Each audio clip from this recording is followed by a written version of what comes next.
Gálatas, capítulo 2, Bíblia Viva. Então, depois de 14 anos, voltei para Jerusalém, desta vez com Barnabé, e Tito também foi junto.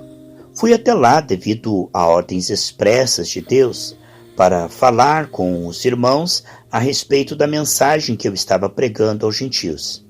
Falei particularmente aos líderes da igreja para que todos eles entendessem claramente aquilo que eu tinha estado ensinando e concordassem, conforme eu esperava, que eu estava certo. E eles concordaram mesmo. Nem ao menos exigiram que Tito, meu companheiro, se circuncidasse, embora ele fosse gentil. Nem mesmo essa questão teria surgido, a não ser por alguns que se diziam cristãos, na realidade falsos cristãos, e que foram lá para nos espionar e ver que espécie de liberdade gozávamos em Cristo Jesus. Quanto a obedecermos ou não às leis judaicas, e procuravam fazer com que todos ficássemos atados às suas leis, como escravos na prisão. Entretanto, não prestamos atenção a eles nem por um momento, pois não queríamos confundir vocês e levá-los a pensar que uma pessoa pode obter a salvação fazendo-se circuncidar ou obedecendo às leis judaicas. E os grandes líderes da igreja que estavam presentes lá nada tiveram a acrescentar àquilo que eu pregava. Aliás, o fato de serem eles grandes líderes não fez diferença nenhuma para mim, pois todos somos iguais diante de Deus. E quando Pedro, Tiago e João, que pareciam ser as colunas da igreja, viram como Deus tinha me usado tão extraordinariamente para ganhar os gentios, tal como Pedro havia sido grandemente abençoado em sua pregação aos judeus, porque o mesmo Deus a cada um de nós concedeu dons especiais.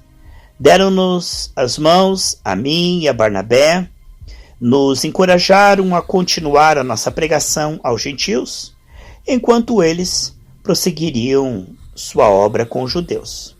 A única coisa sugerida por eles foi que deveríamos sempre nos lembrar de ajudar os pobres, e eu também estava ansioso para fazer isto. Contudo, quando Pedro veio a Antioquia, tive de me opor publicamente a ele, falando bem duro contra o que ele andava fazendo, porque estava muito errado. Porque quando ele chegou lá, no princípio comia com os cristãos gentios, que não se incomodavam com a circuncisão e as muitas outras leis judaicas.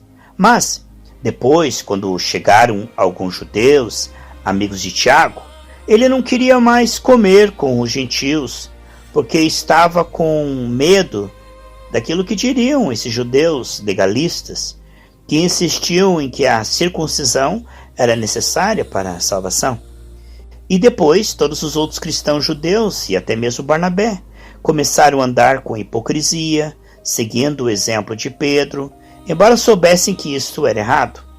Quando vi o que estava acontecendo, que eles não estavam sendo sinceros quanto àquilo em que realmente criam, e não estavam seguindo a verdade do Evangelho, eu disse a Pedro diante de todos os outros: embora seja você judeu de nascimento, há muito tempo já pôs de lado as leis judaicas. Então, por que de uma hora para outra está procurando fazer os gentios lhe obedecer? Tanto eu como você somos judeus de nascimento, e não simples pecadores gentios.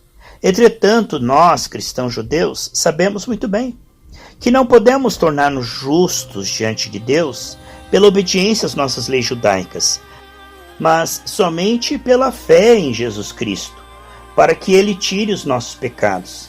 E assim, nós também já confiamos em Jesus Cristo, crendo que podíamos ser aceitos por Deus devido à fé.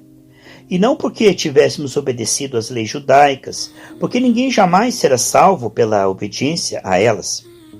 Mas que sucederia se confiássemos em Cristo para nos salvar e depois víssemos que erramos e que não podemos ser salvos sem ter sido circuncidados e ter obedecido a todas as outras leis judaicas?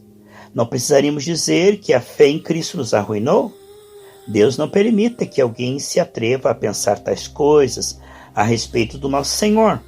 Pelo contrário, estamos em pecado se começamos a edificar de novo a falsa ideia que já derrubamos uma vez, a de sermos salvos pela guarda das leis judaicas. Porque foi pela leitura da Escritura que vim a entender que eu nunca poderia obter as boas graças de Deus pela tentativa e o fracasso de obedecer às leis. Vim a compreender que a aprovação de Deus vem quando se crê em Cristo. Eu já fui crucificado com Cristo. Eu próprio não vivo mais, e sim é Cristo quem vive em mim. E a vida genuína que tenho agora dentro deste corpo é resultado da minha confiança no Filho de Deus, o qual me amou e a si mesmo se entregou por mim. Não sou daqueles que consideram sem sentido a morte de Cristo. Se pudéssemos ser salvos pela guarda das leis judaicas, então não haveria nenhuma necessidade de Cristo morrer.